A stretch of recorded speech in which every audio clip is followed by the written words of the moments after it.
Well, if they don't do Jon Jones at the White House, I think it'd be a travesty. For sure. So they need to do that. They have to. Come on. Dana's like, you can't count on him. You can't count on him. Come on, stop. When he wants to, he's gonna make it happen. At the White House? Come on. The White House UFC card is already cracking before it even officially exists. No Jon Jones and no Ilia Topuria means the biggest stage in combat sports history might roll out without a real king, and that should worry everyone paying attention. This isn't just messy matchmaking, this is legacy damage happening in real time. Something went wrong fast, publicly, and now the entire plan feels shaky before the first contract is even locked in. Joe Rogan didn't sugarcoat it at all. The second the idea surfaced that Jon Jones might not be there, the whole event instantly felt empty, like a coronation with no crown. You could hear the tension under every sentence, because removing Jones doesn't just remove a fighter, it removes gravity. He's the name that forces casual fans to stop scrolling, look up, and care. Jon Jones doesn't sound like it's gonna be him. Ain't gonna be Ilia. Ain't gonna be Pereira. Who's the biggest names in? Jon Jones, Alex Pereira.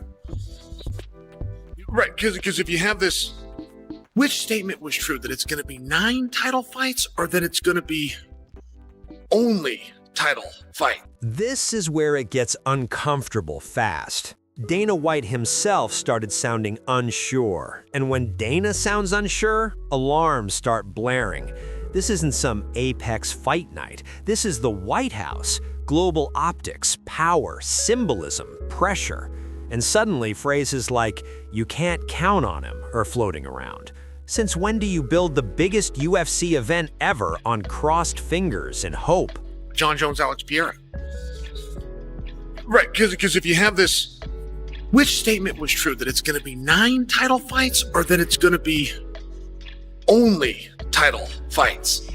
Now, there's a third option, which is the whole thing's discombobulated, and the main card is going to be only title fights. That would also make a lot of sense, and you can see where somebody could get that detail wrong. But I'm just bringing it to you like that. That's a really fascinating thing, because we don't have to jump off the idea of Conor or jump off the idea of Jon and Pereira. We don't have to.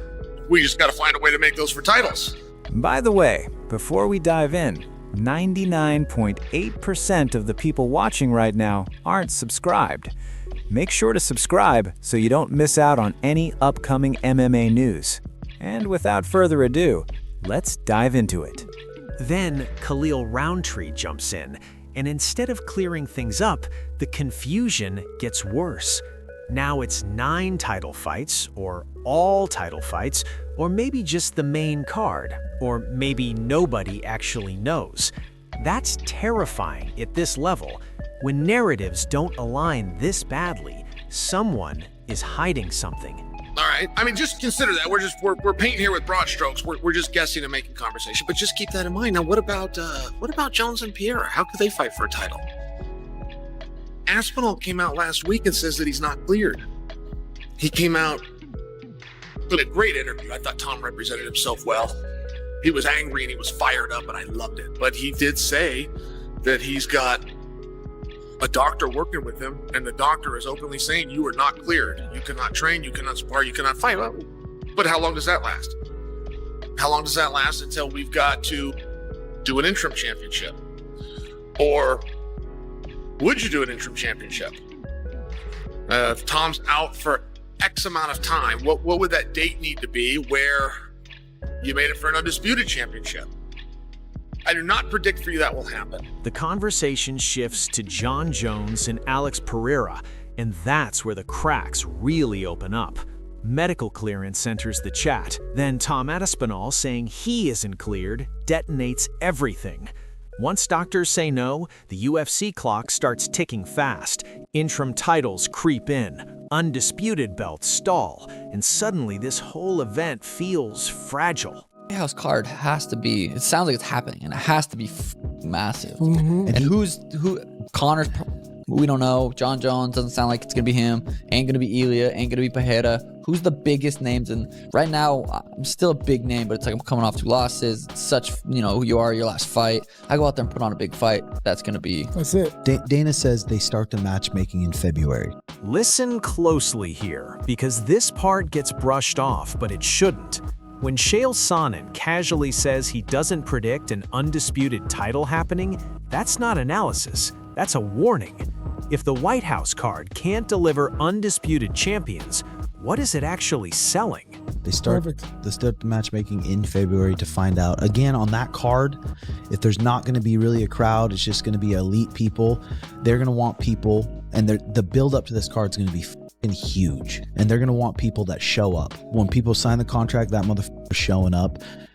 So that's Sean Strickland said he's not going on it. He doesn't want to hang out around a bunch of Epstein. Now, Sean O'Malley speaks up, and even the champion sounds unsure. When the champ starts listing who won't be there instead of who will, the room already feels empty. Conor McGregor, unknown. Jon Jones, unlikely. Ilia Topuria, out. Alex Pereira, out. Who's left to carry this? I probably won't be like, it's just like, why? I don't know. Yeah, he could be on it. Why? Was something said? Did he say something? Habib said he doesn't want his guys fighting on it.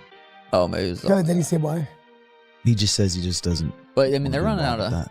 Pereira said that he's not going to be on it, but he didn't specify why. Maybe that's negotiating tactics, though. They need me. This is just kind of out of nowhere, but how would Jake Paul Pereira go with 10-ounce glove? Then Tim Welch drops the matchmaking timeline. In February suddenly feels like a deadline instead of a plan. The UFC isn't building hype anymore. They're racing doubt.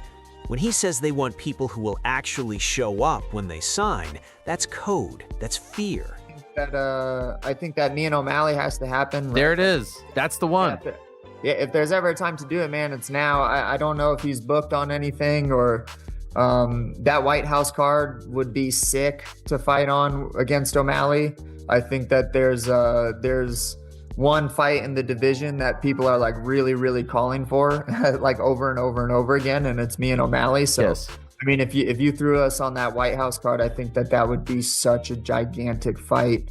It's kind of a ways away, so I'm not stoked on that, but for such a huge card against such a good fighter and a really big opportunity for kind of the both of us to give the fans what they really want to see, it'd be worth waiting for. So that's what I want. Then Sean Strickland says he's not going, and that lands heavier than people want to admit. That's not just declining a fight, that's rejecting the vibe. When fighters publicly distance themselves from an event, you have to wonder what's really being said behind closed doors. Now, we don't have to be weird about it. We don't have to be weird. We can even throw away that idea of an interim championship.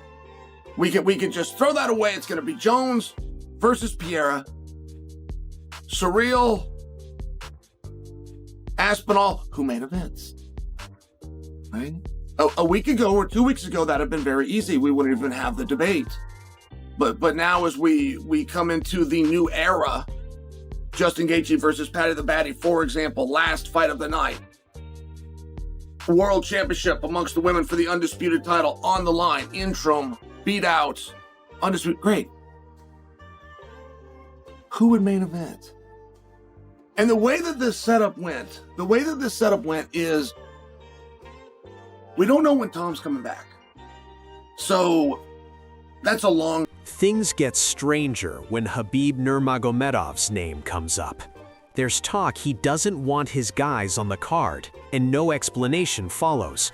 That silence is loud. Khabib doesn't move randomly, he moves strategically. UFC thing he was going to do in his front yard. Yeah. And he pulls out, Jensen, look at this design. He's so proud of it. And I go, you're going to have a fight in the front lawn in the White House? He goes, yeah, you're going to come. This is going to be awesome. And he's showing me his design and how beautiful it is. And he goes, and somehow your name comes up. He goes, do you know Joe? And I said, yeah, I'm going to be on his podcast. He said, let's call him. Alex Pereira staying quiet feels calculated. Tom Aspinall's uncertainty freezes divisions. Interim titles loom, and the UFC suddenly looks reactive instead of in control.